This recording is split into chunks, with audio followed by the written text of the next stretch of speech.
Film industry से एक बेहद चौंका देने वाली खबर सामने आ रही है।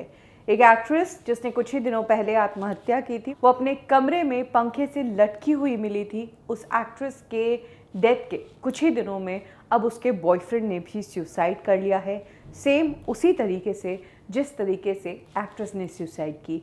उड़िया एक्टर रश्मि रेखा ओझा, जो कि उड़िया टीवी सीरियल्स में काम करती थी और काफ़ी पॉपुलर चेहरा थी, रश्मि रेखा ओझा ने अपने किराए के मकान में आत्महत्या कर ली थी। तब रश्मि रेखा ने सुसाइड नोट में किसी को भी इसके लिए जिम्मेदार नहीं ठहराया था, लेकिन रश्मि रेखा के पिता ने उसके बॉयफ्रेंड संतोष पात्रा पर इल्ज़ाम लगाते हुए कहा कि संतोष पात्रा के कारण ही वो मेंटली परेशानी में थी और उसके कारण ही इससे सुसाइड किया है। पिता ने ये भी कहा कि रश्मि रेखा ने तो हमसे बात की ठीक से, लेकिन अगले ही पल हमें फ़ोन आता है उसके बॉयफ्रेंड का और पता चलता है कि उसने आत्महत्या कर ली। रश्मि रेखा की डेथ के बाद से ही संतोष पात्रा दूसरी जगह रहने चला गया था और आज उसका शव मिला उसके रेंटेड हाउस से। उसने कोई सुसाइड नोट नहीं छोड़ा है, लेकिन उसी तरह से उसने अपना जीवन खत्म किया जिस तरीके से रश्मि रेखा ने जीवन खत्म किया।